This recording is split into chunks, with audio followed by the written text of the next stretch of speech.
மகாபிரிவாச்சரணம். வேலை செய்யும் பொழுது அந்த வேலைகளில் ஏற்றத்தாழ்வு கிடையாது என்று சொல்வார்கள். நம் முன்னோர்கள் எந்த வேலை செய்தாலும் அதை உயர்வாக நினைப்பவர்கள். ஏனென்றால் செய்யும் தொழிலே தெய்வம் என்று சொன்னார்கள் இல்லையா? அப்படி இருப்பவர்கள் எப்படி இப்படி ஒரு பழமொழியை சொல்லி இருப்பார்கள் என்று நமக்கு தோன்றும்.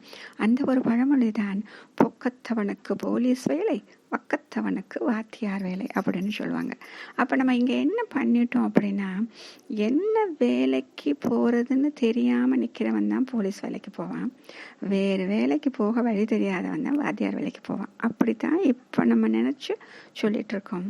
ஆனால் இதில் எவ்வளவு அழகான பொருள் இருக்குது அப்படின்னா, போக்கு கற்றவனுக்கு போலீஸ் வேலை, வாக்கு கற்றவனுக்கு வாத்தியார் வேலை. ஏன்னா வாத்தியார் வேலை அப்படின்னா அந்த பேச்சுத்திறமை இருக்கணும், நல்ல கல்வி அறிவு இருக்கணும் இல்லையா? அப்போ அந்த கற்றுக் கொடுக்கக்கூடிய அந்த வாக்கு இருப்பவனுக்குத்தானே வாத்தியார் வேலை அப்படின்னு கிடைக்கும். அதே மாதிரி மற்றவருக்கு போக்கு கற்றுக் கொடுப்பவன், எப்படி நடந்து கொள்ள வேண்டும் என்று சொல்லிக் கொடுப்பவன் தானே போலீஸ் வேலைக்கு செல்ல முடியும்.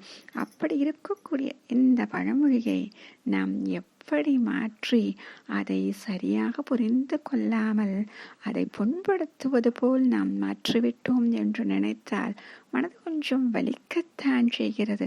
சரி, இனியாவது அதை சரியாக உபயோகப்படுத்த நாம் முயற்சிக்கலாம். மகாபிரிவாச்சரணம்.